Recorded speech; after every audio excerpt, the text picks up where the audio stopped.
Hi friends, AS മീഡിയയുടെ പുതിയ latest informative educational വീഡിയോയിലേക്ക് സ്വാഗതം ചെയ്യുകയാണ്. കേരള സർവകലാശാല 2/7/2024 അപ്ഡേറ്റുകൾ എന്തൊക്കെയാണെന്ന് നോക്കാം. ആദ്യം തന്നെ പരീക്ഷാ ഫലങ്ങളാണ്. മെയിൽ നടത്തിയ PhD കോഴ്സ് വർക്ക് പരീക്ഷയുടെ ഡിസംബർ 2023 സെക്ഷൻ പരീക്ഷാഫലം പ്രസിദ്ധീകരിച്ചു.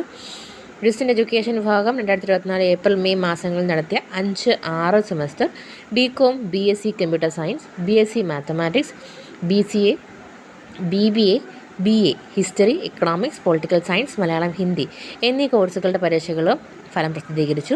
പുനർമൂല്യനിർണ്ണയത്തിനും സൂക്ഷ്മ പരിശോധനയ്ക്കും 2024 ജൂലൈ 12 വരെ അപ്ലൈ ചെയ്യാനായിട്ട് സാധിക്കുന്നതാണ്.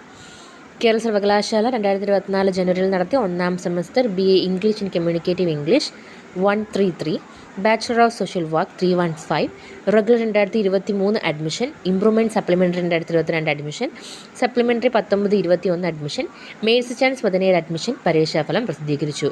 റീവാലുവേഷൻ സ്ക്രൂട്ടിനിക്ക് ജൂലൈ 10 വരെ അപ്ലൈ ചെയ്യാം. 1ാം semester career related CBCSS BSc electronic 340, BCA 332, regular 2023 admission, improvement supplementary 2022 admission, supplementary 19-21 admission, mains chance 17 admission പരീക്ഷാഫലം പ്രസിദ്ധീകരിച്ചു. റീവാലുവേഷൻ സ്ക്രൂട്ടിനിക്ക് ജൂലൈ 10 വരെ അപ്ലൈ ചെയ്യാം. ഇനി സ്പോട്ട് അഡ്മിഷൻ, അതുപോലെ സ്പോർട്സ് ആൻഡ് PWC കോട്ട എന്നിവിടേക്കുള്ള അഡ്മിഷൻ, അതായത് PGCSS ആണ് കേട്ടോ. പഠന വകുപ്പുകളിലെ 4ാം വർഷ ബിരുദ കോഴ്സുകളിലേക്ക് SC/ST വിഭാഗങ്ങളിൽ നിന്നും ഒഴിവുള്ള സീറ്റുകളിലേക്ക് ജൂലൈ 4 കാര്യവട്ടം ക്യാമ്പസിൽ വെച്ച് സ്പോട്ട് അഡ്മിഷൻ നടത്തുന്നു. പങ്കെടുക്കാൻ താല്പര്യമുള്ള വിദ്യാർത്ഥികൾ ഒറിജിനൽ രേഖകളുമായി അന്നേ ദിവസം അതാത് പഠന വകുപ്പുകളിൽ രാവിലെ 10 മണിക്ക് മുമ്പായി എത്തിച്ചേരേണ്ടതാണ്.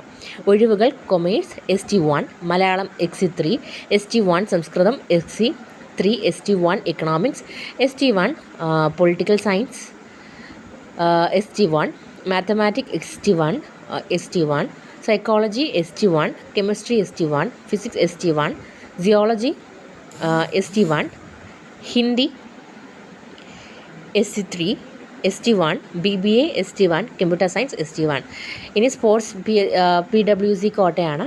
വിവിധ പഠന വകുപ്പുകളിൽ 4 വർഷ ബിരുദ കോഴ്സുകളിലേക്ക് 2024-25 അധ്യയന വർഷം സ്പോർട്സ് PWD കോട്ടയിലേക്ക് അപേക്ഷിച്ചിട്ടുള്ളവർ ഇതേവരെ ഒറിജിനൽ രേഖകൾ നൽകിയില്ല എങ്കിൽ 2024 ജൂലൈ 4 മുംബൈ കാര്യവട്ടം ക്യാമ്പസിൽ CS ഓഫീസിൽ ഇവ സമർപ്പിക്കേണ്ടതാണ്. ഓൺലൈൻ അപേക്ഷയിൽ PWD സ്പോർട്സ് കോട്ട എന്ന് രേഖപ്പെടുത്തിയവരെ മാത്രമേ ഈ കോട്ടയിൽ പരിഗണിക്കുകയുള്ളൂ. ഇനി ടൈം ടേബിളാണ്. 12 മുതൽ ആരംഭിക്കുന്ന part 3 BPA degree annual scheme merit 2004-10 admission പരീക്ഷയുടെ ടൈം ടേബിൾ പ്രസിദ്ധീകരിച്ചു. Karyavattom university college of engineering 2024 ജൂലൈയിൽ നടത്തിയ 2ാം semester BTech 2020 scheme, regular 2023 admission, supplementary 2020-21-22 admission പരീക്ഷ ടൈം ടേബിൾ പ്രസിദ്ധീകരിച്ചു. PhD കോഴ്സ് വർക്ക് പരീക്ഷയുടെ പുനർമൂല്യനിർണ്ണയത്തിന് 2024 ജൂലൈ 10 വരെ അപേക്ഷിക്കാം. പൂരിപ്പിച്ച അപേക്ഷകൾ പേപ്പറിന് 525 രൂപ നിരക്കിൽ ഫീസ് അടച്ച് CS ഓഫീസിൽ എത്തിക്കേണ്ടതാണ്. ഇനി സ്ക്രൂട്ടിനിയാണ്. 6ാം സെമസ്റ്റർ BHMCT പരീക്ഷയ്ക്ക് സ്ക്രൂട്ടിനി അപേക്ഷ സമർപ്പിച്ചിട്ടുള്ള വിദ്യാർത്ഥികൾ ഫോട്ടോപതിച്ച തിരിച്ചറിയൽ കാർഡും പ്രസ്തുത പരീക്ഷയുടെ ഹോൾ ടിക്കറ്റുമായിട്ട് ജൂലൈ 3 മുതൽ ജൂലൈ 10 വരെയുള്ള പ്രവർത്തനങ്ങളിൽ റീവാലുവേഷൻ EJ 3rd സെക്ഷനിൽ ഹാജരാകേണ്ടതാണ്. ഡിസ്റ്റൻസ് എഡ്യൂക്കേഷൻ വിഭാഗം 2023 ഡിസംബറിൽ നടത്തിയ 1-2 സെമസ്റ്റർ BLISC പരീക്ഷയുടെ സ്ക്രൂട്ടിനിക്ക് അപേക്ഷ സമർപ്പിച്ചിട്ടുള്ള വിദ്യാർത്ഥികൾ ഫോട്ടോ വെച്ച് തിരിച്ചറിയൽ കാർഡും പ്രസ്തുത പരീക്ഷയുടെ ഹോൾ ടിക്കറ്റുമായിട്ട് ജൂലൈ 3 മുതൽ ജൂലൈ 10 വരെയുള്ള പ്രവർത്തനങ്ങളിൽ റീവാലുവേഷൻ EJ 3rd സെക്ഷനിൽ ഹാജരാകേണ്ടതാണ്. ഫെബ്രുവരിയിൽ നടത്തിയ 5ാം semester BA English and media studies, BA economics and media studies എന്നീ ഡിഗ്രി പരീക്ഷകളുടെ സ്ക്രൂട്ടിനിക്ക് അപേക്ഷ സമർപ്പിച്ച വിദ്യാർത്ഥികൾ നിങ്ങളുടെ ഫോട്ടോ പതിച്ച തിരിച്ചറിയൽ കാർഡും പ്രസ്തുത പരീക്ഷയുടെ ഹോൾ ടിക്കറ്റുമായിട്ട് ജൂലൈ 4 മുതൽ ജൂലൈ 11 വരെയുള്ള പ്രവർത്തനങ്ങളിൽ റീവാലുവേഷൻ EJ 3rd സെക്ഷനിൽ ഹാജരാകേണ്ടതാണ്. അതുപോലെ PGയുടെ രജിസ്ട്രേഷൻ 15-ാം തീയതി വരെ നീട്ടിയിരിക്കുകയാണ്. അതിനുശേഷമായിരിക്കും ബാക്കി അലോട്ട്മെൻറ്റുകളും കാര്യങ്ങളും വരിക. BEdൻ്റെ ഫസ്റ്റ് അലോട്ട്മെൻറ്റ് ഓൾറെഡി പബ്ലിഷ് ചെയ്തു. സെക്കൻഡ് അലോട്ട്മെൻറ്റും കാര്യങ്ങളൊക്കെ തന്നെ വരും ദിവസങ്ങളിൽ ഉണ്ടായിരിക്കുന്നതാണ്.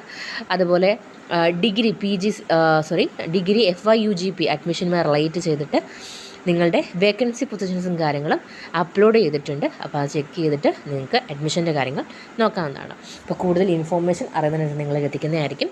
വീഡിയോ ഉപകാരമായിട്ടെങ്കിൽ തീർച്ചയായിട്ടും ലൈക്ക് ചെയ്യുക, സുഹൃത്തുക്കൾക്ക് ഷെയർ ചെയ്യുക, കമൻറ്റ് ചെയ്യുക. ആൻഡ് ആൾസോ നിങ്ങൾ ഇതുവരെയും ഈ ചാനൽ സബ്സ്ക്രൈബ് ചെയ്തിട്ടില്ലെന്നുണ്ടെങ്കിൽ പുതിയ ലേറ്റസ്റ്റ് അപ്ഡേറ്റുകൾക്ക് വേണ്ടി സബ്സ്ക്രൈബ് ചെയ്യാൻ മറക്കരുത്. താങ്ക്